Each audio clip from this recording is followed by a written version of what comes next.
Will you play with me? I will be nice. I promise. Welcome to Sleep Stories in Rain, where the warmth of home becomes a chilling stage for tales of isolation and suspense. Tonight, we're stepping into the eerie silence of being alone, where the comfort of four walls hides unseen dangers and the storm outside mirrors the turmoil within. Support our channel by hitting like and subscribing, joining a community that dares to face the shadows that emerge when no one is watching. Share your most unsettling experiences of being home alone in the comments, whether it was an unexplained knock, a lingering presence, or a night that changed everything. Your stories fuel our journey into the heart of fear. Whether you're here for spine-tingling suspense, psychological thrills, or tales that mirror the darkest corners of solitude, prepare to enter a world where the safety of home is just an illusion. Let's begin with our first story.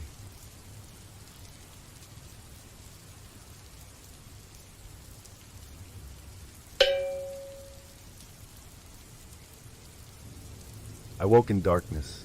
My heart pounded. I lay still for a long moment, listening to the silence. The world outside my room was gone. I fumbled in the dark for my phone. Its screen remained blank, as if the power had already left. I rose and reached for the door with trembling hands. The handle felt cold and unyielding. I pulled, and it did not move. My breath caught in my throat. On the floor, a crumpled note caught my eye. I bent down and picked it up. The paper was damp, as if it had been there a long while. The message was brief but shook me to the core.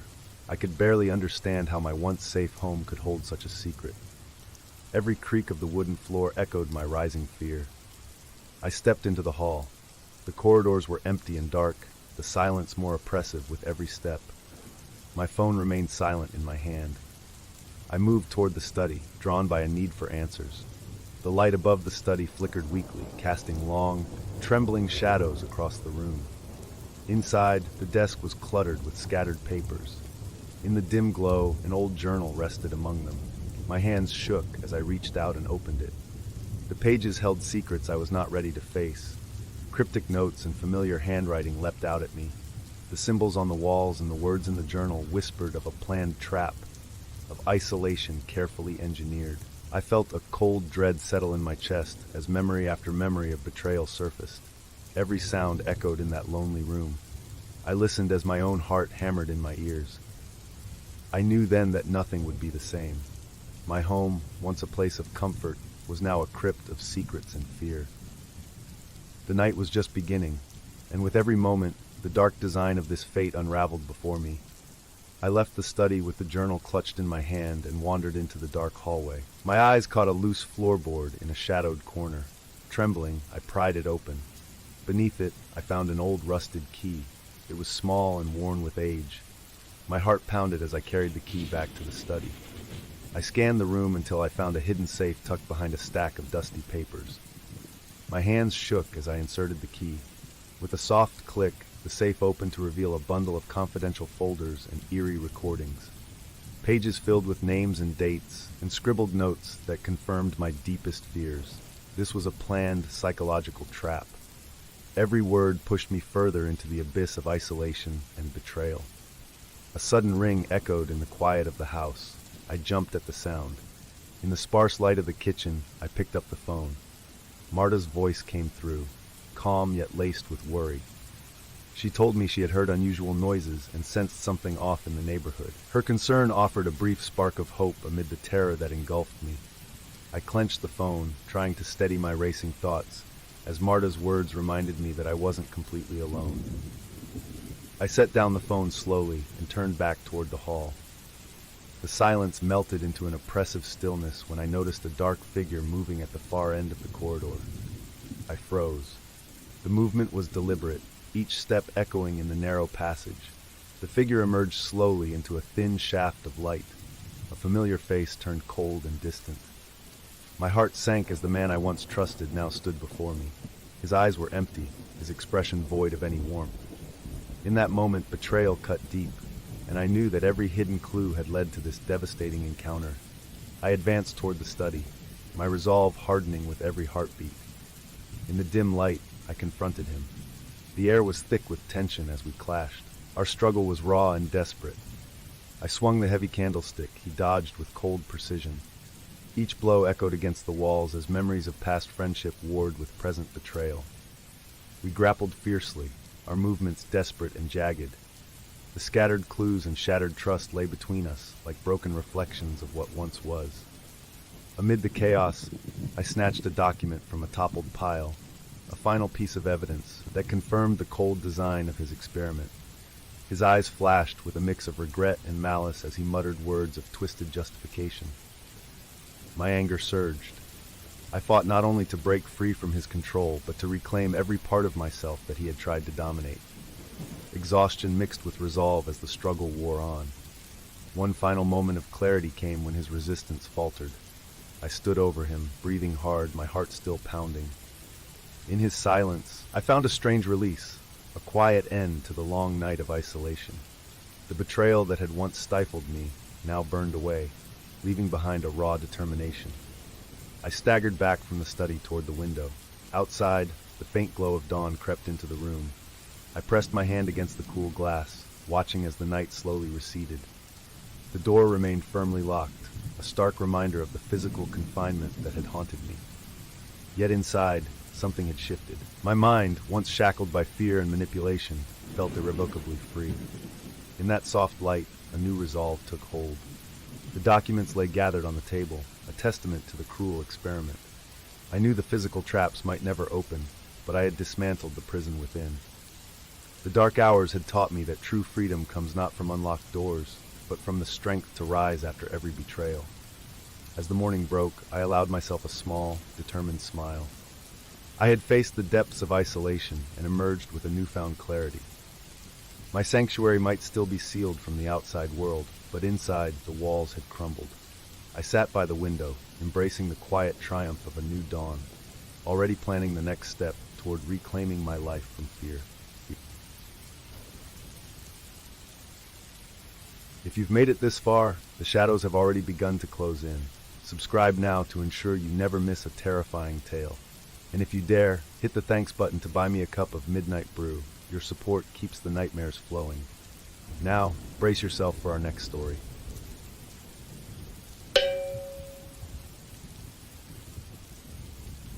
The sky was heavy with the promise of a storm as I stepped into what I had always considered my sanctuary. The chill in the autumn air crept under my jacket, mingling with the unsettling feeling that something was deeply wrong. The evening light had faded behind thick clouds, and the only sounds were the soft patter of rain against the windows and the distant roll of thunder. I set my keys down and moved toward the front door, expecting the usual comfort of routine. Instead, I was met with a shocking and inexplicable sight. The door, usually so familiar and reliable, was locked from the outside. I grasped the cold metal handle, twisting it with mounting desperation, only to find it immovable. A creeping dread began to gnaw at my composure. I rattled the frame, my pulse thumping in my ears as I questioned every action of the day that could have led to this moment. My breath caught in my throat, and for a moment, I was paralyzed by the realization that I was trapped in my own home, isolated from the safety I had always taken for granted. Inside, the usual cozy ambiance of my living room felt alien under the oppressive silence that had suddenly swallowed every familiar creak and hum of the house. I paused to collect myself, my mind reeling with a mix of disbelief and mounting terror. It wasn't just the locked door that hinted at something sinister. It was an overwhelming sense that my home had turned against me, that the very walls were conspiring to protect a secret I had long forgotten. Hurrying toward the kitchen, I tried to shake off the sinking feeling, determined to find some practical explanation. But as I entered the dimly lit space, my eyes fell upon something that sent a shudder through my body. A note, clutched by the cold surroundings of the refrigerator door, bound with a striking red ribbon. The note's presence was as surreal as it was deliberate. With trembling fingers, I peeled the paper off, my heart pounding louder with each second. The message was brief yet chilling, proclaiming, "Home is where the truth hides." I stood there, frozen between rational thought and a dawning nightmare. The statement echoed in my mind as I scanned the room, every shadow and whisper now burdened with foreboding. My sanctuary had become the stage for an unknown torment, and I sensed that every step I took from this moment forward would lead me further into a labyrinth of secrets and betrayal. The locked door, the unveiled note, it was as if my home was speaking a language of its own, one filled with dark intent and a promise of revelations best left undisturbed. The silence of my home deepened into an oppressive gloom as I descended the creaking stairs into the basement, guided only by the weak beam of my flickering flashlight. Dust motes danced in the pale light while I stepped carefully over decades of forgotten memories. In the far corner, partially obscured by a tattered tapestry, a subtle outline caught my eye. A concealed door, barely noticeable amidst the clutter. My heart hammered as I approached it, every instinct screaming that this hidden space held the secrets behind the mounting dread. With trembling fingers, I pried the door open, revealing a small chamber preserved in a stifling silence. Inside, relics of the past, old photographs, yellowed letters, and a collection of brittle journals lay in neat disarray on a dusty table. The atmosphere was heavy, as if the room itself mourned lost years and hidden betrayals. One particular journal, its leather cover worn and enigmatic, beckoned me closer. I gently flipped through its pages, each entry whispering of long-forgotten grievances and an unyielding vendetta. In those fragile handwritten lines, I sensed that my isolation this night was no random occurrence, but part of a deliberate, painful revival of old wounds. My thoughts were interrupted by the shrill ring of my phone. With a heavy sigh, I made my way back towards the relative safety of the study, clutching the newly discovered journal. The screen illuminated with a familiar name, Sophia. Her voice came through soft yet resolute, thinly veiling her own concern over my predicament. She recounted unsettling details she had unearthed from her own research, hinting at discrepancies in our family records and unexplained occurrences within her house, too. Her words lent me a fragile thread of clarity amid the chaos. I listened intently as she reassured me that we would piece together the truth, every clue a stepping stone toward understanding the cold orchestration behind my confinement. Once the call ended, I felt reinvigorated with a desperate determination to unravel this mystery. The weight of isolation pushed me to roam the corridors of my home, each step heavy with foreboding. I ventured from room to room, meticulously scanning every surface for clues. The sound of my footsteps in the empty halls was soon accompanied by the occasional rustle of an object out of place. A photograph slightly askew on the mantel, a forgotten book with a cryptic note tucked between its pages. Every discovery sent a shiver down my spine, as if the familiar space was morphing into an elaborate puzzle designed to dredge up old family secrets. The interplay of shadow and dim light created eerie silhouettes along the walls, each one a silent testament to the dark past waiting to be unearthed. As midnight approached, the storm outside intensified, its relentless rhythm echoing my own racing heart. I moved with cautious resolve, driven by both fear and a fierce need to reclaim control over the night. In my search, I began piecing together disparate fragments, a forgotten letter here, a cryptic date there, each element merging into a tapestry of betrayal that stretched back through generations. The relentless pursuit of the truth consumed me, and with every step deeper into the heart of my home, I felt the spirit of those past transgressions grow more palpable, almost as if they were waiting in the shadows to reveal their final, damning words. A sudden sound broke the quiet, a deliberate, measured step echoing down the dim corridor. I barely had time to register the noise before a figure emerged out of the shadow. Nathan, his strong frame silhouetted against the faint light seeping through the hall, stepped forward without a word. His eyes, warm and steady, conveyed a silent resolve that both reassured and unnerved me. Without hesitation, he moved to reinforce the battered door and surveyed the lock with quiet precision, his presence a grounding force in the midst of the chaos that had engulfed my once safe home. I could feel the tension coiling within me as we exchanged brief, determined looks. Nathan's unwavering stance and calm approach reminded me that, despite the encroaching dread, I was not entirely alone. His steady hands and reassuring nod spurred me onward, strengthening my resolve to uncover the truth behind this maze of secrets. With him by my side, Every whispered threat in the corridors began to fade into the background as our focus narrowed to one final destination, the hidden chamber deep in the basement, where I suspected the architect of my torment lay waiting.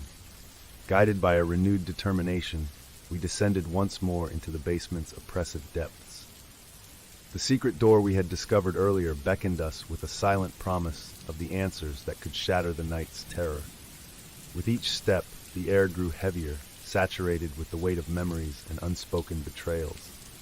The hidden chamber revealed itself in a bleak, candlelit glow, its walls lined with relics of a long-forgotten past, a macabre testament to the lingering darkness in my family's history. There, in the heart of that clandestine room, I finally came face to face with the mastermind behind this elaborate curse. A trusted family member whose expression had contorted into a mask of bitter resentment and twisted vindication. The confrontation was abrupt and shattering.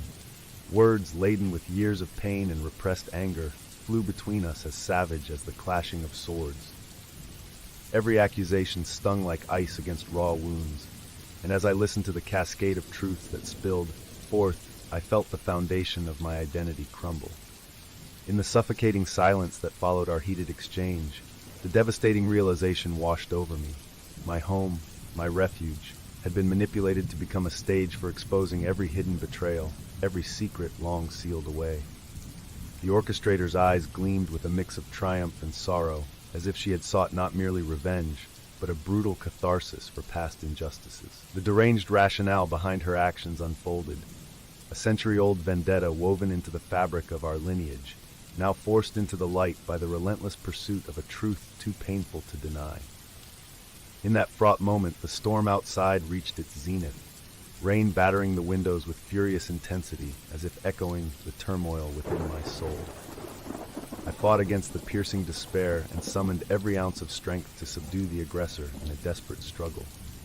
Physically, I managed to pin her down, but the collision of our destinies left me trembling in the aftermath, a mixture of victory and irrevocable loss. As the first pale hints of dawn crept through the basement windows, the initial shock began to recede, replaced by an overwhelming emptiness. Nathan and I, standing amidst the remnants of shattered pasts and lingering betrayals, gazed upon the ruin of what had once symbolized security. In that quiet, sorrowful silence, I realized that while I had freed myself from the immediate danger, the true cost of this ordeal was etched deeply within me. The night had exposed wounds that would never fully heal, a legacy of fear and mistrust that would shadow every future step. Even as the storm waned and morning light promised a new day, I could not shake the lingering question: could one ever truly escape the ghosts of their own past? My sanctuary was reclaimed, but at the price of innocence and a fractured self, forever haunted by the echoes of betrayal and the bitter taste of truth that had been forced upon me in the dark of that endless night.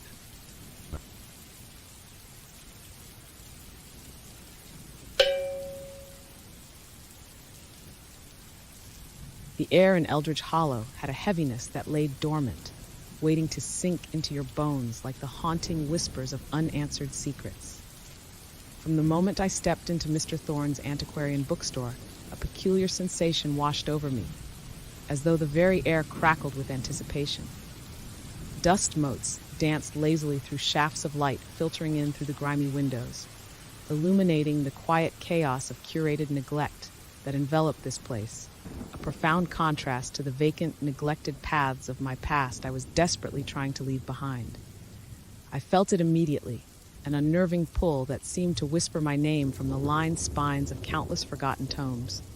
I had barely settled into my new role when Mr. Thorne beckoned me deeper into the shadow-laden interior of his labyrinthine shop. A man of mystery, cloaked in vintage suits that bore a whiff of camphor, he spoke in hushed tones of my duties: to transcribe ancient manuscripts and complete volumes of untold histories. Drawn as I was to old paper and ink, I couldn't shake the creeping sense that there was more to this task, a depth unexplored, a history too rich and too personal. One evening, alone with the warm glow of the reading lamp as my only company, I discovered a diary wedged between two hefty volumes. Unlike the other books, this one seemed alive, its presence almost pulsating with unclaimed stories. I hesitated, its worn leather cover beckoning, promising resolutions to questions I had yet dared to ask. As I opened the book and began to read, an indescribable chill danced across my skin. A family name, Carter, my own surname, emerged within inked lines that had long ceased to smudge at the touch. I glanced around the bookstore, shadows lengthening ominously, but found it empty, save for me and the accumulated dust of ages. Mr. Thorne appeared at my elbow, silently as a specter emerging from the dim recesses, eyes glittering with an intensity that belied his languid demeanor. For an instant, I wondered if he could hear the rapid pounding of my heart. "Curiosity is a formidable ally, Miss Carter," he mused, fingers tracing the spine of a nearest shelf with possessive fondness. "These diaries, they often find those who are destined to read them." I couldn't shake the sensation that his words housed layers of meaning, an invitation or perhaps a warning. Narrowing my focus, I returned to the diary, the pages whispering with a life of their own, weaving tales of ancestors who spoke to spirits through ink and quill. The path would have been straightforward, predictable, perhaps even idyllic, had I not serendipitously upturned a key tucked seamlessly between pages that should have remained dormant. The key's cold metal was a jarring contrast to the warmth of antiquarian parchment, delivering revelation in a tactile shudder I felt deep in my bones. And so it was, alone in that isolated haven, my consciousness teetering on the brink of possibilities undefined, that reality itself seemed to waver. Vague shapes began to manifest, not unlike the unsettling form of smoke dissipating, drawing my gaze to the unlit corner of the room where shadows pooled unnaturally. Beyond that night, my experience with the pages grew inexplicably intense. A truth tethered to my bloodline took form, urged on by visions yet seen and mysteries yet unfurled. Defying palpable apprehension, I sought Lucy Holloway, one of the few who understood the peculiar tapestry binding Eldridge Hollow together. Her cottage was a calming wreath of herbs and dried flowers, its scent enveloping me like comfort spun from sage and sunlight. Lucy was a bastion of the town's folklore, her knowledge as seasoned as the concoctions she brewed effortlessly from nature's bounty. I recounted the occurrences that had seeped into my bones with a horror both inexplicable and certain: the ink and shadows, the diary, the name. "There are forces beyond our ken," Lucy said, her voice smooth yet weighted with caution.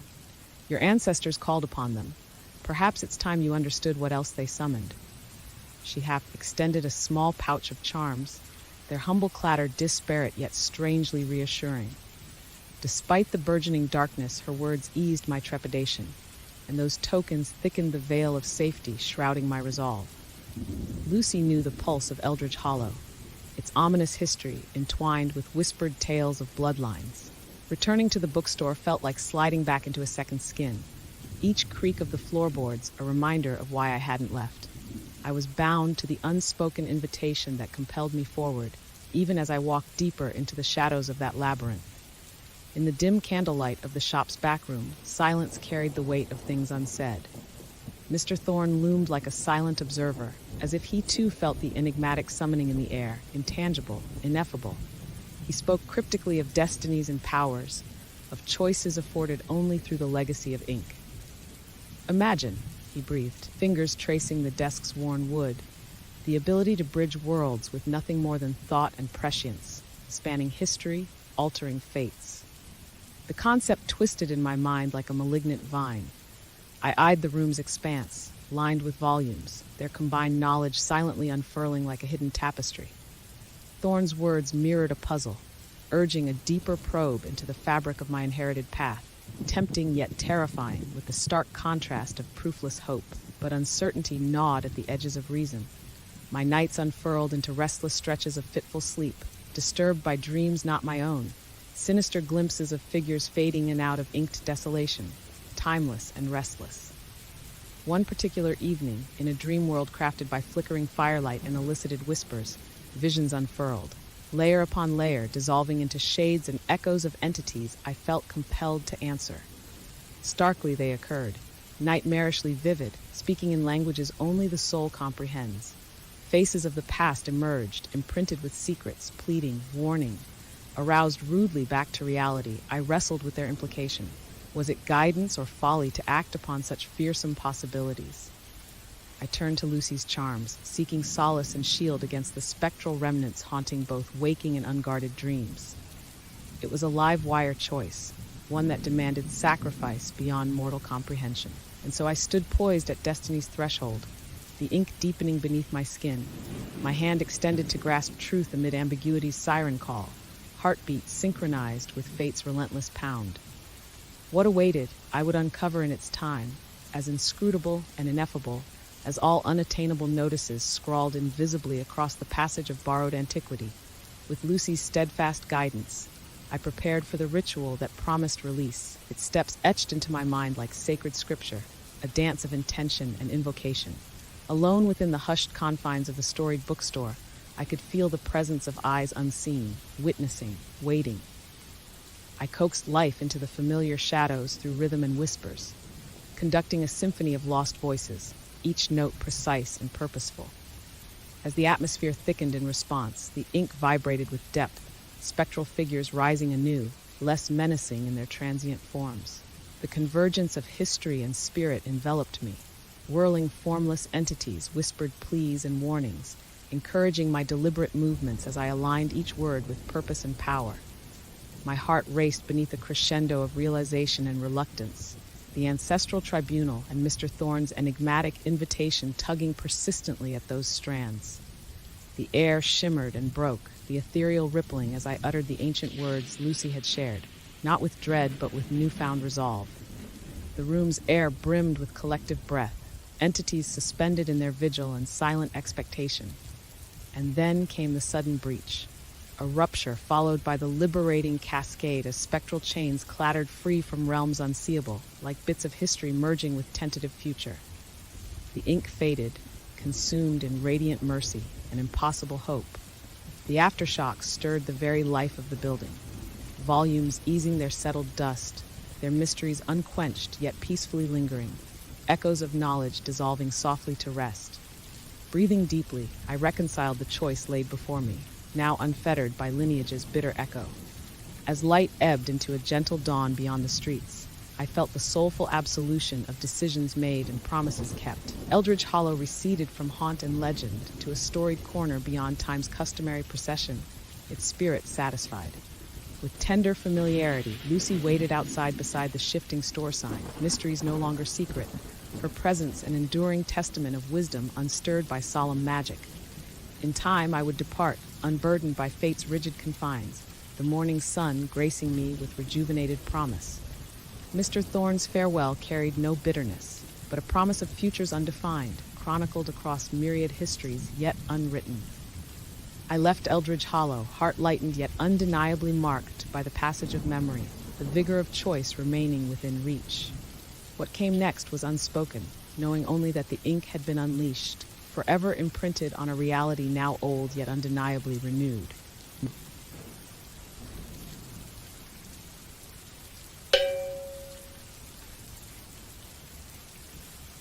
The night descended into chaos long before I even registered the first flicker of unease.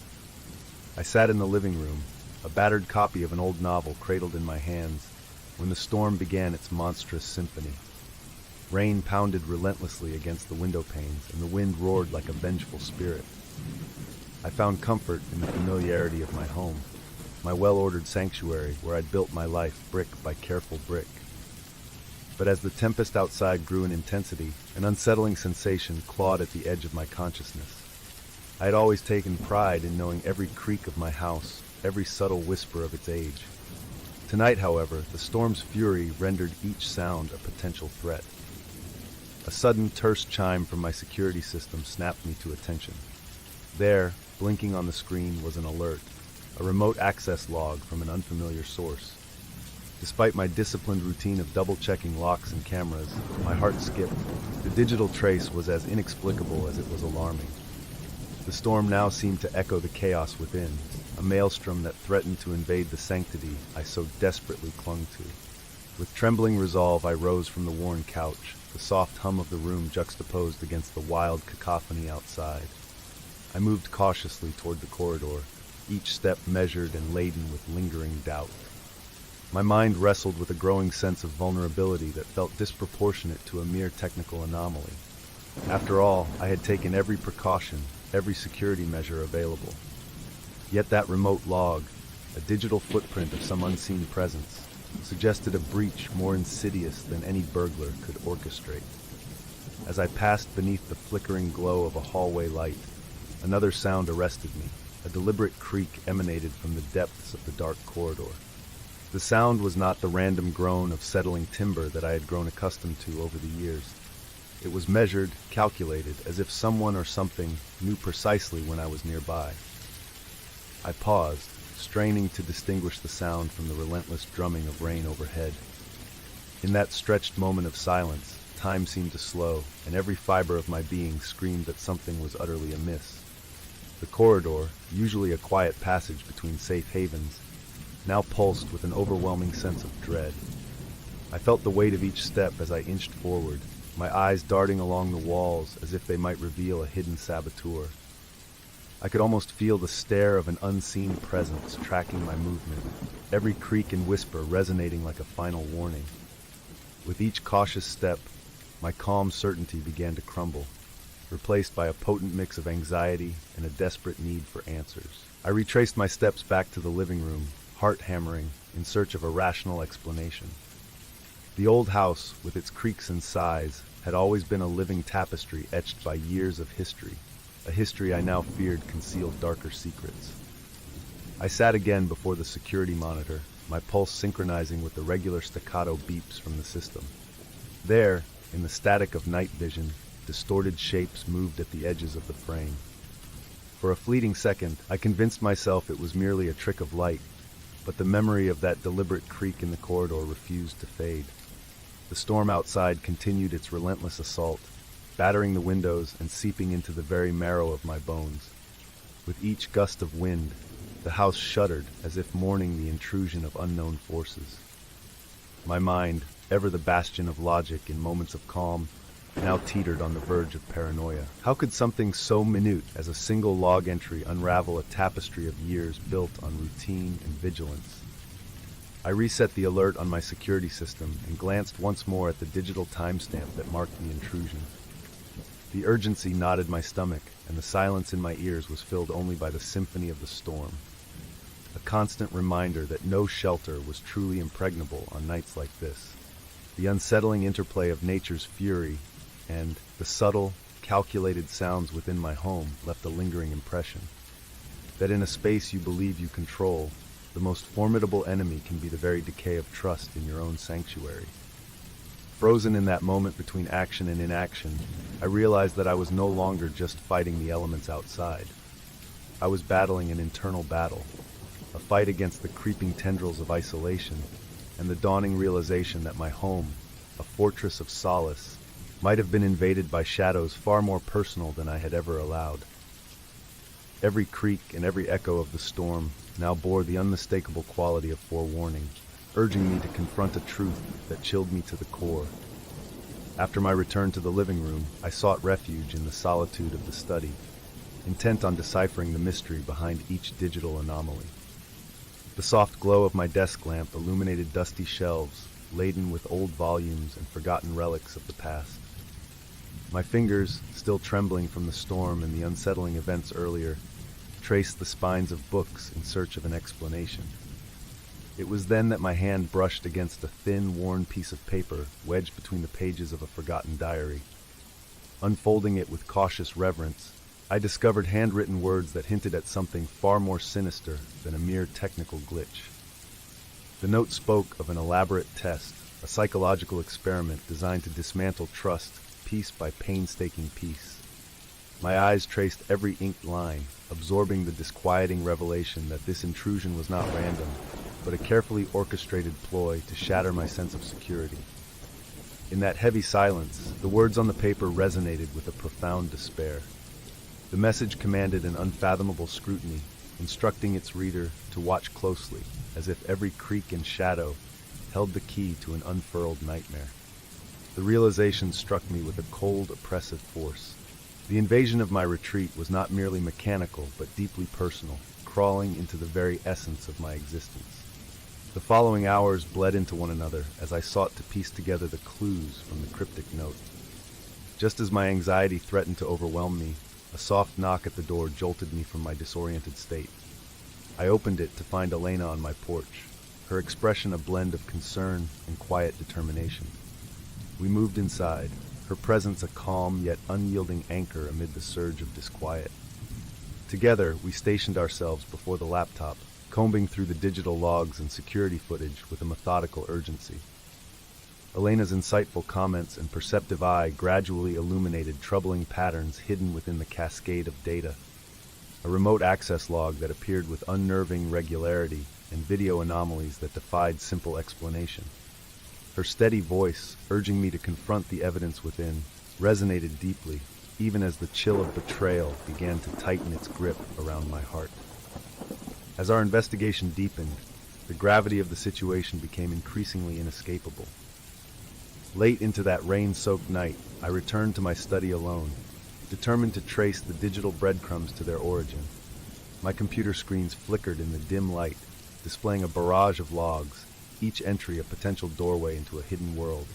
With mounting dread, I discovered an access attempt emanating from an unfamiliar IP address, a silent signal of intrusion that confirmed my worst suspicions. Every keystroke I made reverberated with the possibility of exposure, each line of code a silent testament to an unseen observer's meticulous planning. In the bitter glow of the monitor, I struggled to reconcile the soothing routine of everyday security protocols with the horrifying reality that someone had not only infiltrated my home's defenses, but had systematically dismantled the digital fortress I so relied upon. The digital evidence was undeniable, a meticulously orchestrated breach that permeated every layer of my sanctuary. The unpredictability of the unknown intermingled with the clarity of deliberate design, leaving me with the unshakable conviction that the very core of trust had been violated. And as the storm continued its ferocious symphony outside, all the pieces of the puzzle began to coalesce into a singular, disturbing truth. The boundaries between solitude and invasion, between trust and betrayal, had been shattered by an enemy whose presence lurked in every shadow of my once safe home. The corridor darkened into an oppressive tunnel as I treaded slowly with a heart pounding in my ears. Suddenly, a soft creak behind me sent a jolt through my spine. I spun around, barely catching a glimpse of a figure emerging from the shadows. There was no mistaking the calculated stride or the unsettling calm etched onto his face. It was Julian. His eyes met mine with a cold, indifferent glint, and for a fleeting moment, every comforting memory I held clashed with the stark horror of betrayal. His voice, smooth yet laced with menace, cut through the silence. "You've trusted too easily," he murmured, stepping closer as if to close the distance between our shattered realities. The steps he took were measured, each one deliberate, as if he were orchestrating every beat of my unraveling. I felt the weight of every moment converge on that breathless confrontation. Every sound, the storm's distant roar, the creaking floorboards, fading into insignificance. The shock of his presence, so intimately familiar, yet now twisted into an embodiment of treachery, left me paralyzed between disbelief and the dawning horror of what his revelation entailed. The room seemed to tighten as his confession spilled out in a whisper that resonated with a cruel satisfaction. Every unnerving moment, every piece in your so-called security, was all part of an experiment, he continued, his voice unnervingly calm. A part of me screamed in disbelief, yet the cold evidence of manipulated digital logs and hidden clues left no room for denial. The reality was brutal and final. My sanctuary had been weaponized by the one person I had once considered a guardian of trust. His betrayal was not just a personal attack, it was the systematic dismantling of every assurance I had ever known. As the storm's fury began to wane outside, an eerie stillness settled over the space. Julian's final words, delivered with a chilling finality, reverberated through the now silent atmosphere. Now the experiment truly begins. And with that, he stepped back into the murk of the hallway, his silhouette fading into the dark embrace of the night. I stood there, hollowed by the crushing weight of betrayal, the eerie calm after the storm, a grim reminder of the irreversible damage inflicted upon my once secure world. The confrontation left me bereft of more than just comfort. It stripped away the very foundation of trust that had anchored my existence. In the aftermath, As I sank onto the cold, unforgiving floor, the reality of my solitude pressed in from all sides. My home, the sanctuary I had built with painstaking care, now resonated with the echo of every whispered lie and every manipulated moment. Each creak, every shadow cast by the waning light was a constant, silent reminder that my trust had been dismantled, and that the specter of betrayal would forever haunt these walls. Even as the night gave way to a fragile, dismal dawn, I knew that nothing could restore the innocence of that cherished solitude. The remnants of the storm mingled with the bitter taste of treachery, leaving me to grapple with a truth too devastating to fully accept. Those closest to you have the potential to become the architects of your deepest fears. And as I gathered the shattered pieces of my once unassailable confidence, I understood that the war between trust and isolation was far from over.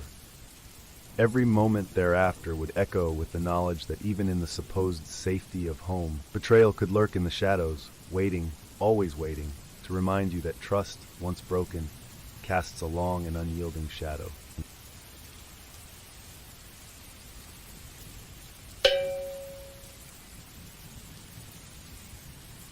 The first time I stepped into the chapel, the place felt like it hung on the edge of the world. Dust hung thick in the air, catching the faint afternoon light that filtered through windows, casting a kaleidoscope of fractured colors over the empty pews. Age-old leaves whispered against the floor as I moved, but it was the stained glass that truly held me in a trance, each pane a vivid tableau charting tales I could scarcely comprehend. The air seemed to pulse, each breath filled with a gentle insistence that the windows, with their symphony of light and shadow, were far more than they seemed. I couldn't shake the notion that somehow, the light refracting through the glass carried echoes from another time. It was absurd, of course, but the thought nestled into the folds of my mind, finding a welcome home alongside the specter of my past regrets. Curious, isn't it? A voice drifted from the shadows, soft and unassuming.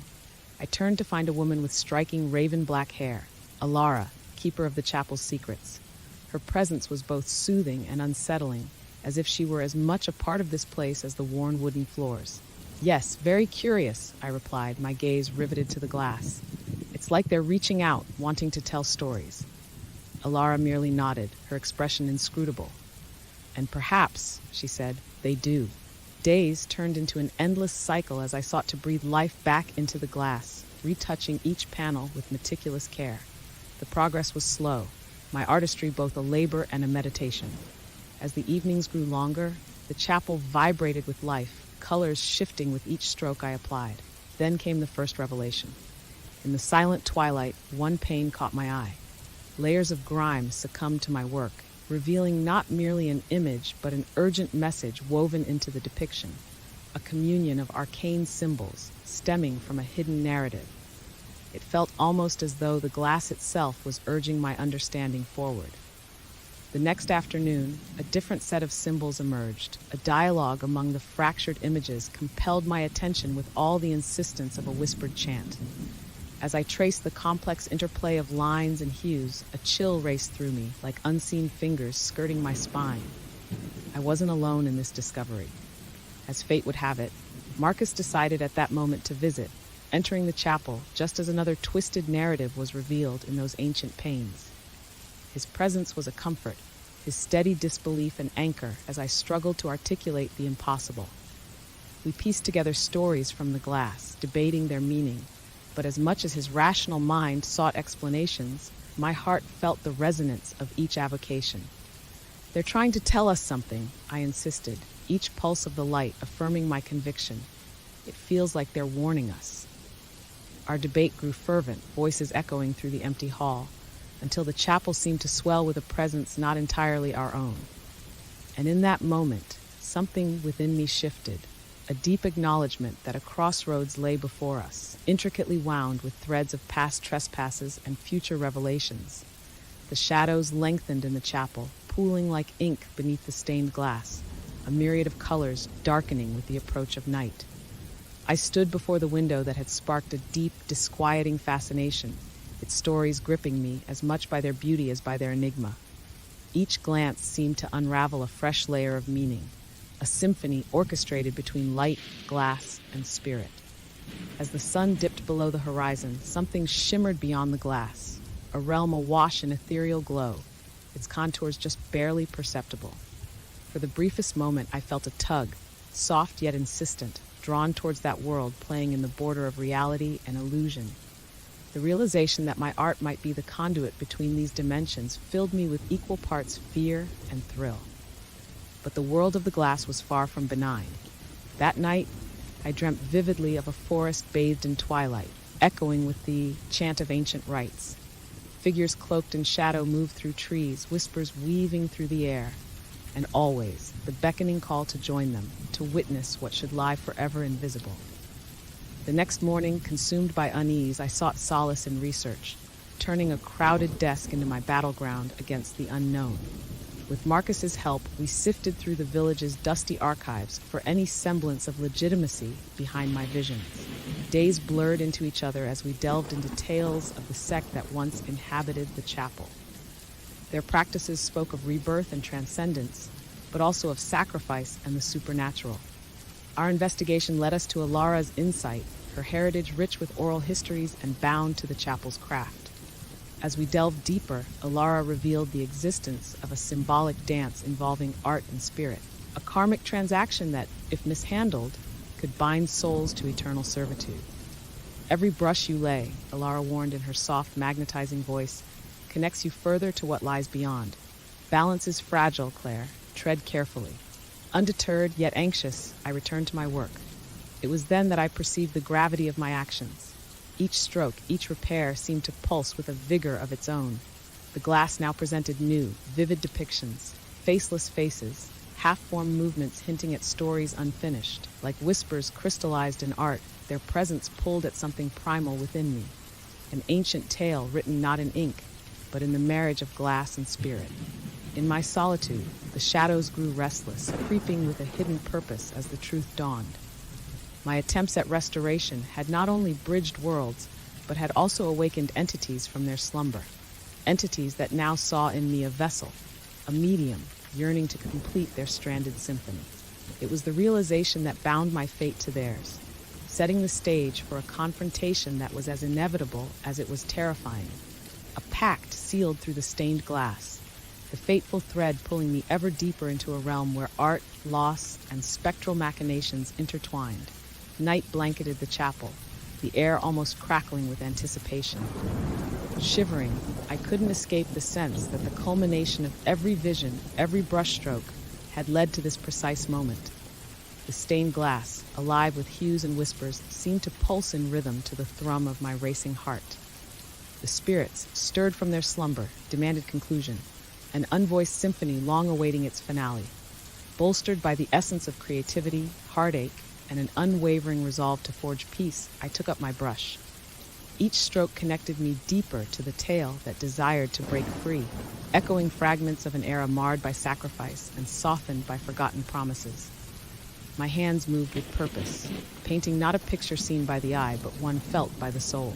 With each arch of color and span of form, the ethereal realm grew clearer, the world within the glass embracing me with whispers of what once was. As figures started to solidify, a chant arose, resonant yet mournful. And then the spirit spoke, not through sound, but through the luminous dance of light on glass, a spectral chorus echoing around the walls of the chapel. From amidst the spectral semblance, my brother's visage emerged, luminous and heartbreakingly familiar. His appearance, a painful reminder of longing and loss, steeled my resolve. In his gaze was not accusation, but understanding, a call to remember, to reconcile, and ultimately to release. Guided by both fear and love, I invoked the spirits through the glass, flooding the chapel in light and shadow, my heart imbued with the unspoken languages of those who sought closure. The place became a swirling kaleidoscope, entities merging with the artistry woven into the panes, transforming uncertainty into unity. Their message was final and unyielding. The glass seemed to vibrantly spell the conclusion: free them all. And in that realization, the burden eased, the opaque veil lifting as clarity dawned through the chapel's time-worn echoes. In a final, fervent crescendo, I completed the ritual with bold strokes, a sigil of binding woven through the glass, sealing the portal with the essence of forgiveness and finality. The spirit's hold released, their energies dissipating into the ether, the air at last still and transformed. As the morning light broke, its gentle rays caressed the now peaceful windows. What once depicted tales of sorrow now bathed the chapel in a serenity mirrored by my own heart. The space and I had been irrevocably changed. Against the backdrop of rising dawn, I knew that while the spirits sought to steal me away, our entwined journey instead paved the way to liberation. My brother's face lingered in the light, a promise fulfilled as the chapel stood a testament to resilience and renewal, a sanctuary where past, present, and peace harmonized in endless grace.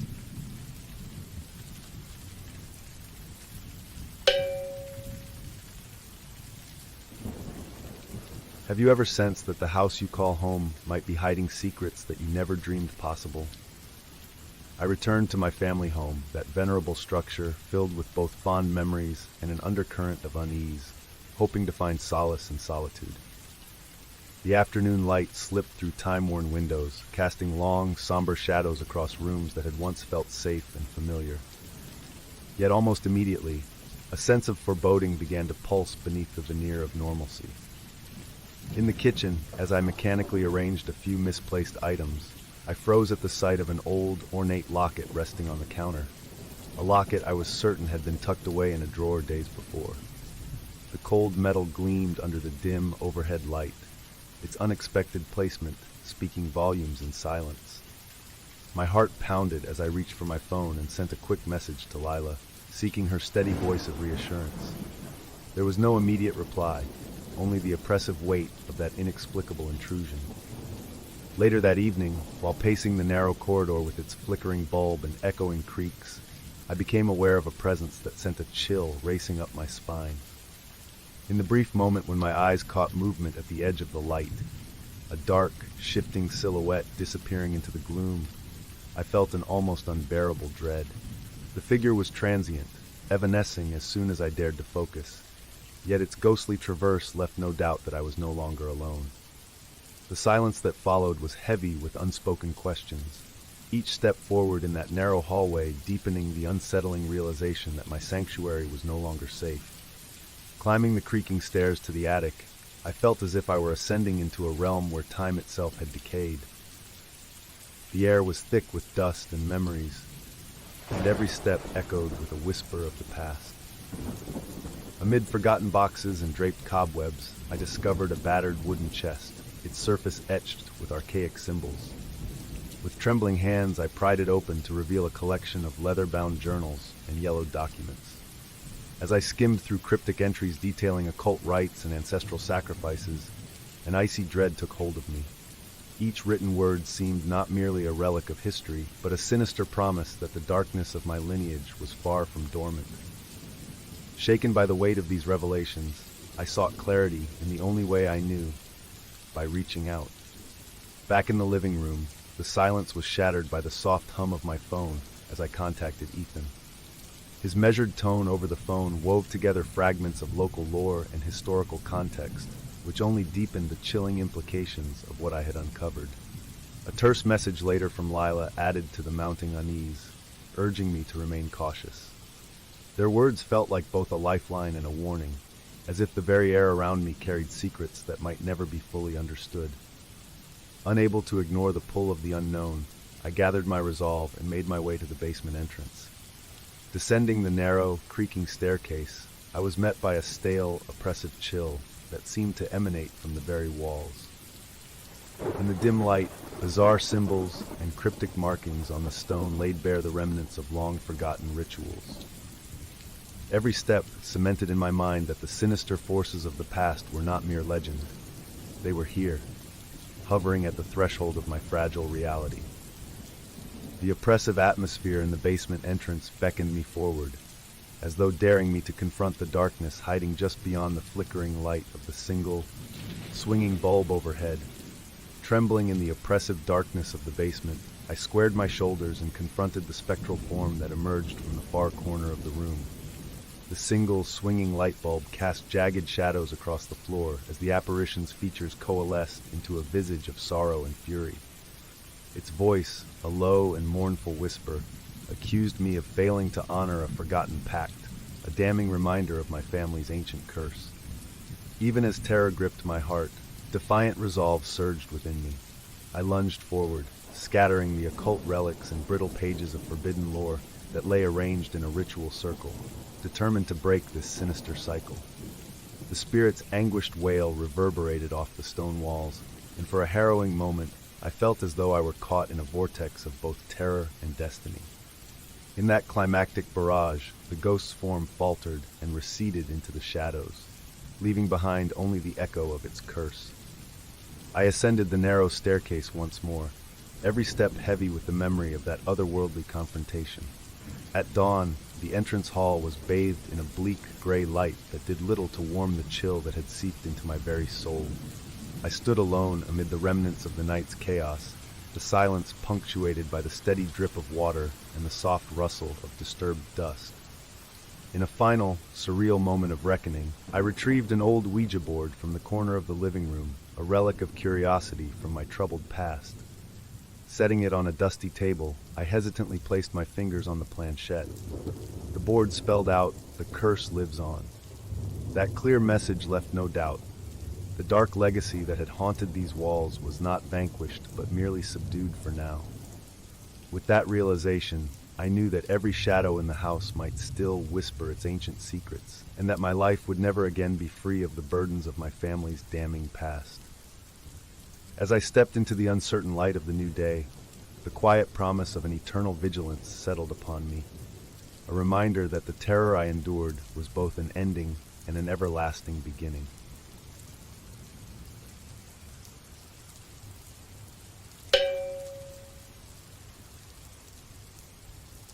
I always believed that solitude nurtured creativity and strength, until the night my safe haven betrayed me. As I prepared dinner in the quiet of my kitchen, the steady hum of routine was shattered by an unmistakable tapping at the window. My heart skipped a beat, and a chill ran down my spine as I moved closer, drawn by a mix of dread and curiosity. With trembling hands, I pulled aside the curtain, only to be met with an empty darkness that offered no explanation, only the persistent echo of that deliberate, rhythmic knock. Determined to quell the rising unease, I set about checking every possible entry point, my movements methodical despite the racing pulse in my chest. I moved from room to room, each step accompanied by a growing sense of disquiet. In the hallway, the light seemed to falter as if reluctant to reveal hidden secrets, and every unlocked door, each slightly ajar, appeared to mock my attempts at self-assurance. Every barrier I fastened did little to quiet the sensation that something was watching, lurking just beyond the margins of the familiar. Descending into the dim recesses of my basement, I steeled myself against a mounting dread that had taken root since that unexplained tap at the window. The air was thick with mildew and forgotten memories as I ventured into a storage room long left to decay. In the murky half-light, I discovered an ancient wooden cabinet whose surface was scarred by the passage of time. With trembling fingers, I pushed it open, uncovering a small, intricately carved box. Its surface was embossed with eerie symbols that sent an involuntary shiver down my spine, symbols reminiscent of arcane rituals and forbidden rites. The box felt like an ominous relic from a darker era, its presence a silent accusation that my past was far more intertwined with this house than I had ever imagined. Shaken but desperate for reassurance, I retreated upstairs and sank into the worn armchair of my living room. With my hands still quivering, I dialed Elena's number. As the phone rang, the oppressive silence of the house seemed to close in around me, each shadow stretching longer than before. When her calm voice finally answered, I stuttered out the events of the past hour, my words tumbling out in a disjointed rush. Elena listened intently, her tone a blend of concern and cautious skepticism. She urged me to check every corner of the house, to leave no stone unturned in search of answers. Despite the temporary solace her voice offered, a lingering fear persisted. There was something mysterious about these events, something that no reassuring word could fully dispel. Determined to uncover the truth, I turned my attention to the narrow corridor where a peculiar bookshelf had always stood. In a moment of inspired haste, I inspected it more closely. To my astonishment, a section of the shelf shifted slightly, a movement so subtle that I almost missed it. Pressing against it, I discovered a concealed door that led into a small, hidden chamber. The room was crammed with relics and documents, its walls lined with faded photographs and handwritten notes that hinted at decades-old experiments and esoteric practices. Among the scattered items lay ritualistic paraphernalia and cryptic records that spoke of occult symbolism and psychological manipulation. Every piece of evidence compounded the dread that this house was not simply a refuge, but a carefully orchestrated trap. Its secrets designed to prey on the vulnerable mind of its occupant. In the oppressive gloom of the hidden chamber, I barely had time to catch my breath when I heard a slow, deliberate shuffle behind me. Before I could react, Richard emerged from the shadows, his eyes glinting with a menacing familiarity.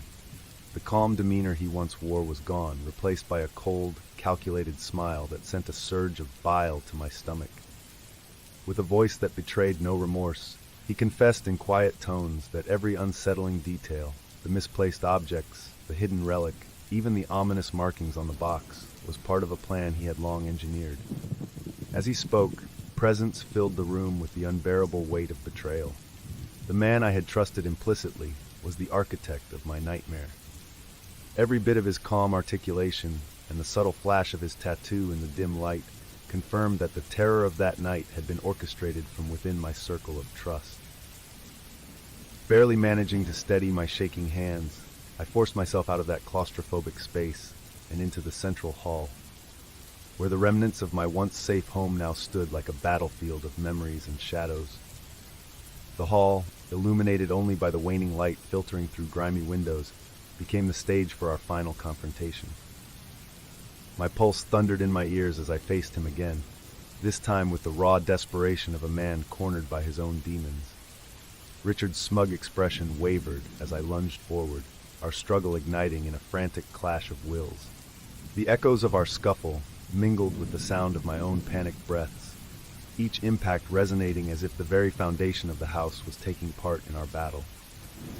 In that moment, the horror of betrayal and the dark legacy of this home converged into a singular, shattering realization. My sanctuary, once a place of solace, had been transformed into a labyrinth of treachery designed to strip me of every vestige of trust and security.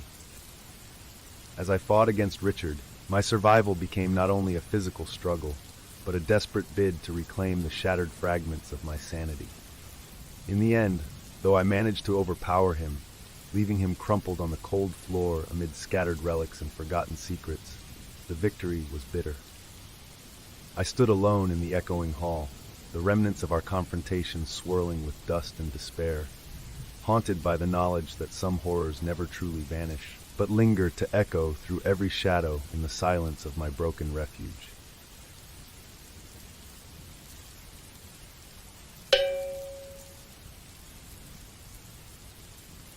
The pen is mightier than the sword, but what if the sword devoured your soul?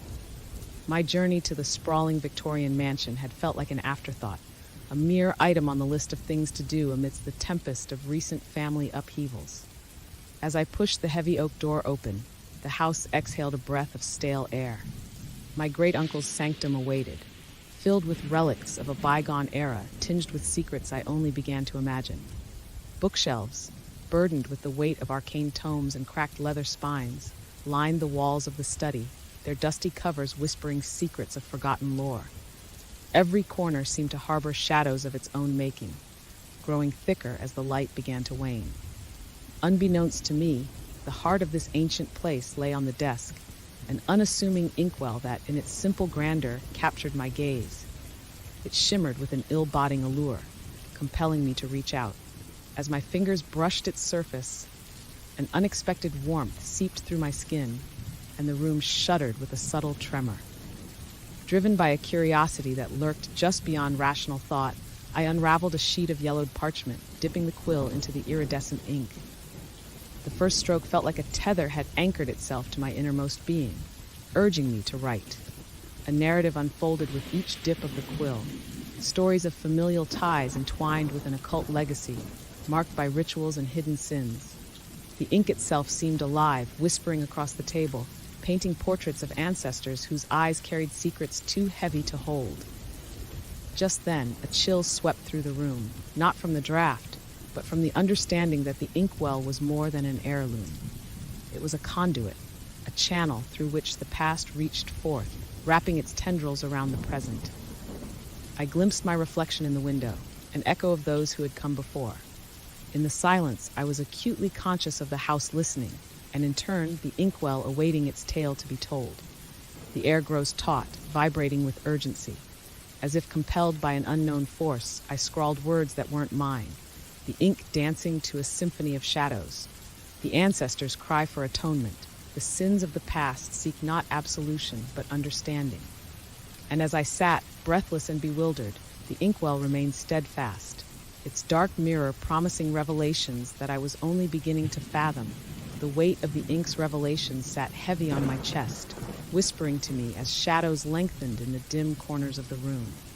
It wasn't long before isolation warped my thoughts, mirroring the stories that tugged insistently at my dreams. Desperation clawed at the edges of my sanity, urging me to seek out the one person who might help, Isabel, with her unfaltering belief in the unseen world.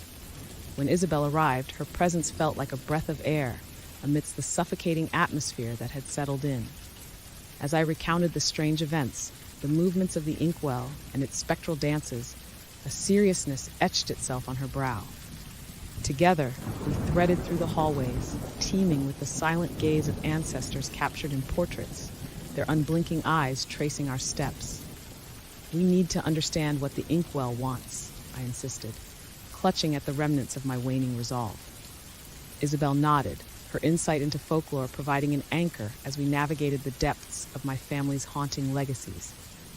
As we edged deeper into the mansion, she spoke of symbols and rituals that might disentangle the mystic grip it held. Before long, we found ourselves ensconced in the study, its atmosphere having grown thicker since our prior encounters. The room now seemed alive, each knick-knack vibrating with latent energy, reacting to our presence. Isabel placed her hand on mine, lending her steady warmth. "I can feel there's more than just knowledge trapped here," she breathed, her voice laced with conviction. "It's tethered to your bloodline." Just then, without warning, the space around us pricked with a cacophony of whispers, as if the very house had leaned in to share its truths. I watched Isabel's face pale slightly, her eyes wide with astonished realization. She began identifying the ancient symbology I hadn't recognized, sigils from disparate occult practices seamlessly woven into the architecture, hidden messages waiting to be deciphered. The inkwell pulsated on the table, clamoring for acknowledgement while the ancestral whispers melded into low growls. We knew the task was as much a confrontation of self as of the supernatural. It was Isabel who saw the patterns first, bringing to light eerie insights hidden beneath layers of history, only for her voice to tremble as she pronounced, "These inscriptions, they form a ritual, one demanding a sacrifice to break its cycle." The shadows seemed to tighten in response, urging us toward a truth I was now unerringly driven to confront. Each reluctant step was not just a journey through a house harboring its ghosts, but a descent into a past that roiled powerfully within its depths. The chill in the dimly lit room seemed almost palpable, as we prepared for what we knew would be a confrontation with forces beyond our understanding. Isabel and I steeled ourselves, bound by a shared determination to confront the inkwell, the whispered echoes of my family's past, drawing us into a ritual written in ink and shadow. As we entered the heart of the house, a chamber laden with the familiar sigils Isabel had unveiled, the walls closed in, pulsing like a living entity. Beneath the dim glow of flickering candlelight, the inkwell sat, an unassuming focus of the mysterious tableau unfolding around it. "We have to finish what was started," I said, my voice laced with the weight of expectation and fear. Beside me, Isabel nodded, her resolve unshakable despite the specters we faced. In that charged crucible of time, the events that had loomed so large began to reveal themselves with visceral clarity. As we deciphered the symbols, their meanings unfurling under Isabel's scrutinizing gaze, the whispers crescendoed, a chorus of voices pleading for release. Every syllable was laden with the despair of trapped souls, yearning for peace through the strangest embrace, sacrifice. The air around the inkwell thickened, the room bending to its solemn gravity. Isabel's hand, steady and sure, reached out with mine, poised to break the ritual's bindings. In that moment, the house seemed to hold its breath, silence wrapping tightly around us. As we enacted the final step, Isabel turned to me, resoluteness etched into her eyes. "Remember," she said, "where your ancestors have faltered, you have the choice." With a knowing glance, she placed her hand upon the inkwell, a decisive act of will that sent a ripple of resistance through the chamber. An explosive surge of emotion swelled, a solemn farewell carried by the erupting torrent of unseen winds. My family's history, its grief, its guilt, its legacy, released to the shadows. The silences that followed felt numinous, as if the walls themselves sighed in collective relief. Yet with that sacrifice, my vision of the world shifted. Isabel's absence seared an irrevocable mark upon my story, her sacrifice forever, entwined with my family's redemption. Standing alone amidst the still echoes of the study, I placed the inkwell back upon the desk. Its surface was dull, bereft of its once ominous glow. A relic of memory and myth, now inert, yet forever imparting its urgent lesson. A legacy is more than what is inherited. It is what each of us chooses to bear into tomorrow. Haunted by the past but unburdened by its shackles, I turned toward the future, a singular resolution, resonating from the margins of yesterday's shadows. The ink had served its final purpose, and so our paths parted under a sky where echoes softly faded into dawn.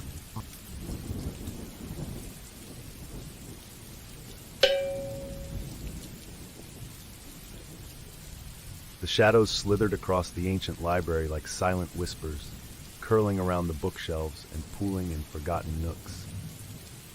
I had long since grown familiar with the eerie ambience, but this evening felt different. The air seemed heavy with a presence, something I couldn't quite put my finger on. As I examined a dusty tome in the library's basement, its title obscured by dust and age, a sense of curiosity overcame me. Little did I know that opening this book would open a gateway I wasn't prepared to enter. My name is Marcus, and I've always been known for my insatiable curiosity, a trait that led me into the labyrinthine shadows of this library and the heart of an occult mystery. My days were spent cataloging ancient texts, surrounded by the comforting scent of old paper and leather. But the discovery of the tome threatened to shatter my orderly existence. Its cover, barely clinging to the spine, alluded to ancient incantations, specifically those concerning shadows. The allure was undeniable. Driven by a mix of skepticism and intrigue, I dusted it off and dove in. The dim glow of the desk lamp danced across the pages as I deciphered the worn script. Each sentence beckoned me deeper into the world of shadow manipulation, an esoteric art that promised insight into realms beyond our own.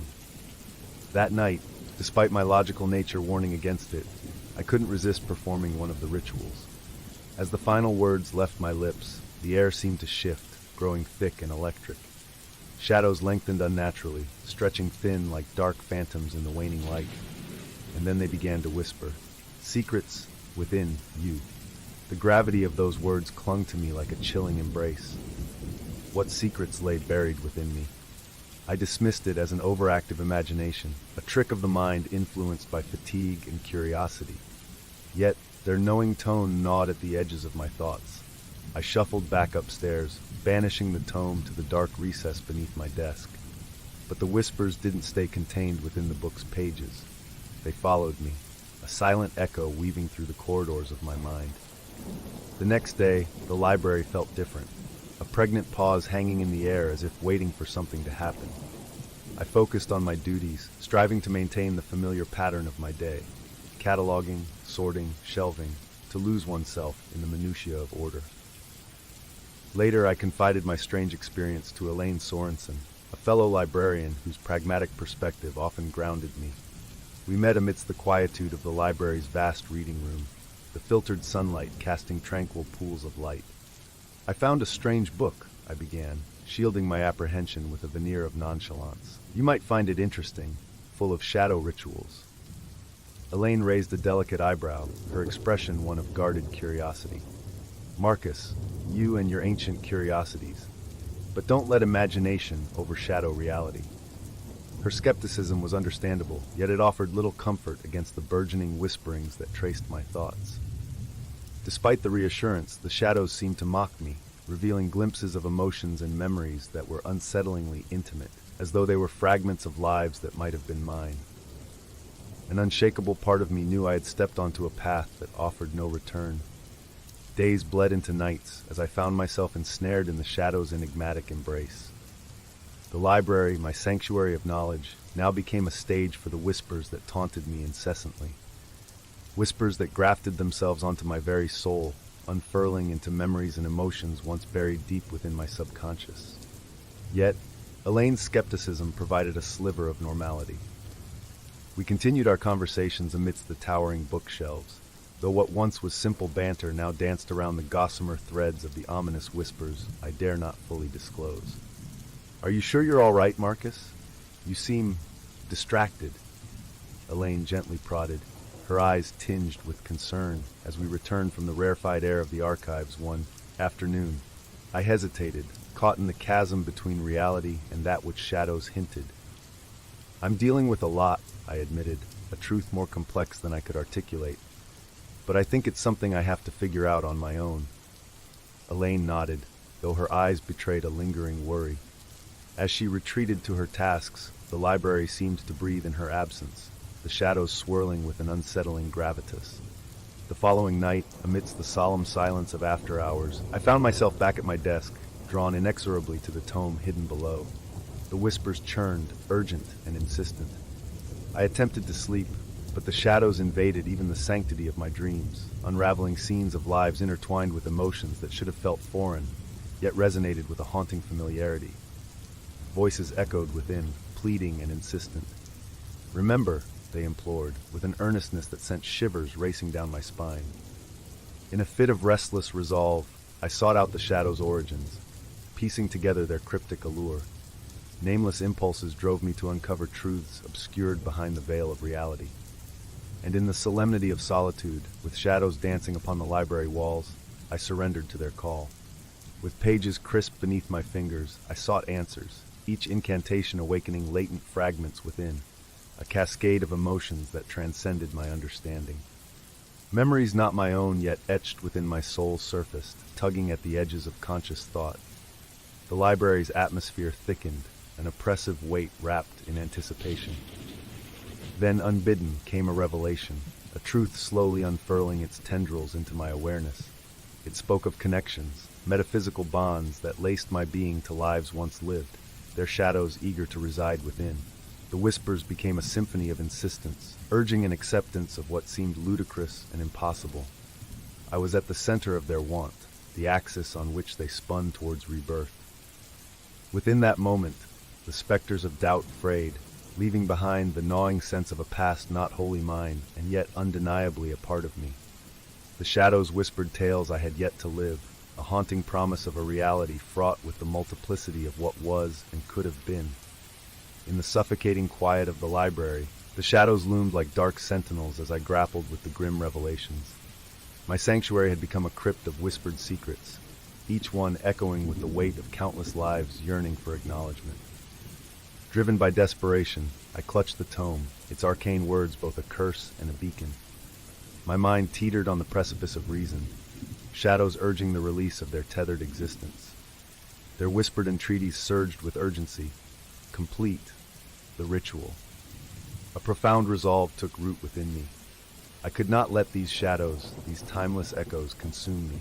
I had to halt their encroachment into my soul. The decision was made to confront the shadowed depths, to banish them back from whence they came. With trembling hands, I tore the pages from the tome and set them ablaze in the library's old fireplace. The fire roared to life, eagerly devouring the fragile parchment. Shadows hissed and recoiled, swirling furiously as if in silent protest. "Release," I whispered, a fervent plea mingled with command as the flames consumed the tome's last remnants. The shadows writhed, battling against their fate, yet slowly they began to dissipate, unspooling from the corners of the library and my consciousness alike. For a moment, silence reigned, broken only by the crackling embers and the pounding of my heartbeats, a rhythm that echoed my determination. I was no longer their vessel. Their whispers faded into faint echoes, leaving behind an eerie void where once they lingered. As the last pages crumbled to ash, a profound stillness settled within me, for I would bear their whispers no longer. The shadow's hold was severed, leaving my soul untethered yet strangely hollow. Now the whispers remain, muted and confined within the confines of my mind, a constant reminder of a darker realm I had glimpsed.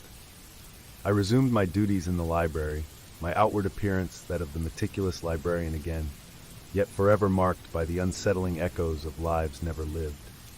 Those phantom shadows linger at the edges of my thoughts, reminders of the price of untamed curiosity and a chilling testament to the allure of shadows.